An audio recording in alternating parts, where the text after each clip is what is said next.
Okay, so I want to start today with a bit of a challenge for you. Mm. If I say the word intimacy, what's the very first image that pops into your head? And be honest. Don't give me the dictionary definition. Yeah, if we look at the data and honestly, just human nature, Right. for most people, the mind jumps straight to the bedroom. Right. We think sex, maybe romance, if we're feeling a bit poetic. Exactly. It's the Hollywood montage. Yeah. Candles, music, fade to black. And here's where it gets really interesting right off the bat. Okay. We have a massive stack of research today. I'm talking psychology transcripts, historical guides, modern relationship advice, and they all point to one conclusion. Which is? We're getting that definition completely wrong. Or at best, we are seeing maybe 10% of the picture, and we're missing the other 90. It's so true. We're suffering from a severe vocabulary problem when we limit intimacy or love to just romance. We actually, we isolate ourselves. We miss out on this huge chunk of human connection. So that is our mission for this deep dive. We're going to decode connection. We're going to expand our vocabulary using some ancient Greek philosophy. We're going to identify the specific red flags that kill connection, and I mean specific. We've got a story about a purple shirt. Yeah. That is going to just, wow. Oh, the purple shirt. Yeah. Yes. And then finally, we are going to rediscover the lost art of the handwritten letter. And not just writing a letter, but the engineering of it, the puzzle box. Why? I'm so excited to get to the puzzle box. It's like origami meets espionage. But let's start with this vocabulary issue. Okay. You found some fascinating stuff from the Think Haven material on how the ancient Greeks viewed love. They didn't just have one word for it, did they? No. Because in English, I love my spouse, but I also, I love pizza. It's a bit messy. It's incredibly messy, and the Greeks would say that's actually dangerous.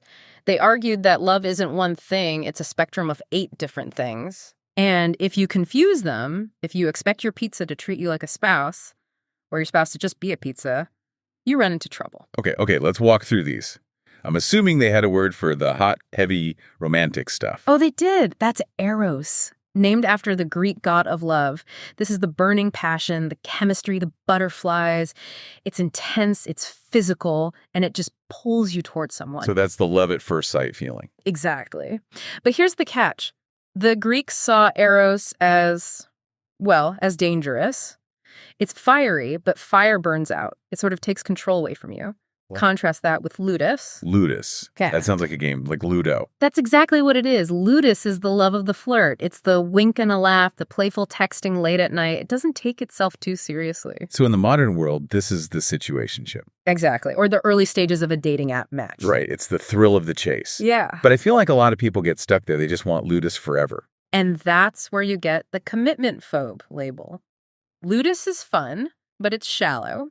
To build a life, you need the stabilizer. The stabilizers. And this is where the Greek framework really shines. You have storge. Storage. Which is that natural, unearned love, like what you feel for a parent or a child. You don't win that love. It's just there. That feels very grounding.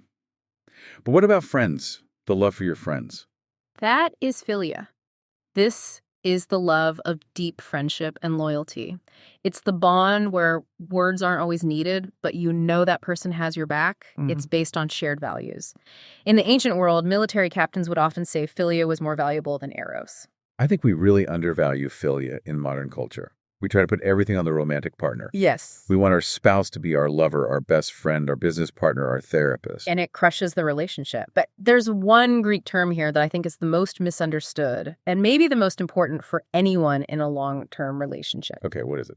It's pragma. Pragma.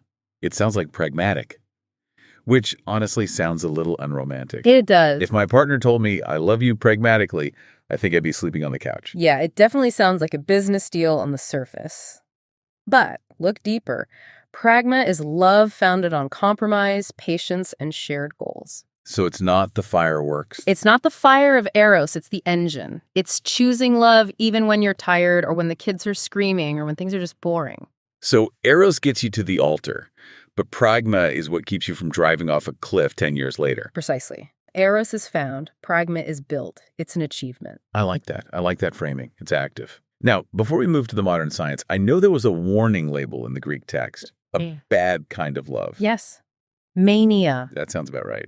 Mania is obsessive, jealous, fear-based love. It might feel like passion or eros at first. I can't live without you. But it's actually about control. It's desperate. And that actually serves as a perfect bridge to our next stack of sources from Psych2Go. Because while the Greeks labeled the types of love, modern psychology breaks down how we experience intimacy. Right. And looking at this material, what struck me is how actionable it is. We often think intimacy is just a vibe, but they break it down into these specific categories. They do. And it really reinforces that sex is only 10% idea. For example, they talk about intellectual intimacy. Which is what? Doing a crossword puzzle together? It could be. It's connecting through ideas, debating a book, discussing a plot twist in a show, or just asking, what do you think about this? And actually caring about the answer. It's respecting their mind. I love that. And then there's creative intimacy. This one was my favorite in the stack. It's a powerful one. It's the act of building something together. The source uses examples like gardening or cooking a new recipe, painting. I tried to build a flat pack bookshelf with a friend once. We nearly killed each other. Is that creative intimacy? Only if you survived it. But actually, yes. When you create something, you're building a shared history of, let's say, experimentation. Okay. Even if the shelf is crooked or the dinner is burnt, that story belongs to the two of you. You navigated a problem and came out the other side. A shared disaster is still shared. Got it. Now, the one that seems really counterintuitive to me, and I think a lot of listeners might struggle with this, is conflict intimacy. This is the hardest one to master, for sure. Because usually we think fighting is the opposite of intimacy. Right. Fighting means something is broken. That's the common misconception. Yeah. But the experts argue that conflict intimacy isn't about avoiding fights. It's about how you fight. Okay. It's facing a disagreement with a genuine desire to understand the other perspective rather than just to win. So it's the difference between you're an idiot and... Help me understand why you did that. Exactly. If you can have a heated disagreement, feel heard, and resolve it without attacking each other's character, the bond is actually stronger than it was before. You trust the relationship can handle stress. But, and this is a big but, that only works if the relationship is healthy. There is a line where conflict stops being intimacy and starts being toxicity. And that brings us to the analysis from Dr. Tracy Marks. This is a crucial pivot. You cannot have pragma or conflict intimacy if the soil is toxic. Right. Dr. Marks outlines some very specific weeds or red flags that just choke out connection. And what I appreciated about her list is that these aren't the obvious ones. We all know physical abuse is a red flag. These are subtle psychological traps. They are insidious. Let's talk about the purple shirt. When I read this example in the source, I had to read it twice because it was so bizarre, but also so creepy and relatable. Can you break this down for us? It's a classic example of what psychologists call external regulation of self-esteem, but it really just manifests as control. So the scenario is this. A partner tells you, I don't think you look good in purple. Okay, a little rude, maybe, but it's an opinion. Right. But then later that week, you wear a purple shirt. And the partner gets angry, not just annoyed, but deeply offended. They claim that you wearing that shirt proves you don't value their opinion. They say, if you loved me, you wouldn't wear the thing I said I disliked. That is wild. They're turning a fashion choice into a referendum on the entire relationship. Exactly. It's a trap. It forces you to second guess every tiny autonomous decision, what you eat, what you wear, who you see, just to avoid invalidating them. They are making you responsible for their emotional stability. Wow. It reminds me of the other red flag she mentions. Yeah. The scorekeeper. Yes. The need to always be on the offense or on the upside of a transaction. A relationship shouldn't be zero-sum, where for me to win, you have to lose. And sarcasm fits in here too, right? Because Dr. Marks really goes after sarcasm. She calls it hostility disguised as humor. Chronic sarcasm isn't just being funny. If someone is constantly making you the punchline, that's hidden anger. And if you call them out... So you're too sensitive. Exactly. Which is gaslighting. So if we see these weeds, maybe not the full purple shirt psychodrama, but elements of it, what do we do? Dr. Mark suggests differentiation. Can you unpack that? It sounds a bit like calculus. It's simpler than it sounds. Think of it like a Venn diagram. In a toxic relationship or mania, the two circles try to overlap completely until they're just one circle. That's unhealthy. You lose yourself. The merged thought bank. Right. Differentiation is realizing that the overlap is the relationship, but the separate parts of the circles are still you. It is realizing I can love you and disagree with you, and that is safe. It's maintaining your own mind. So let's assume we've done the weeding. We've identified the pragma. We're avoiding the toxic traps. How do we actually water the garden? How do we keep the spark alive in a way that isn't just buy flowers on Valentine's Day? This brings us to my favorite part of the research stack. We return to the analog world. The lost art of the love letter. Now, I have to play devil's advocate here. I have phone. I can send a text with a heart emoji in 3 seconds. Why on earth would I sit down, find a pen, find a stamp, and write a letter? Because of the inefficiency. The inefficiency is the point. Precisely. In an efficiency culture, swipe right, double tap, instant send love becomes cheap. Eros is efficient. It happens to you. But writing a letter takes time. It takes effort. The sources point out the sensory details. A text has no smell. A text has no texture. That's true.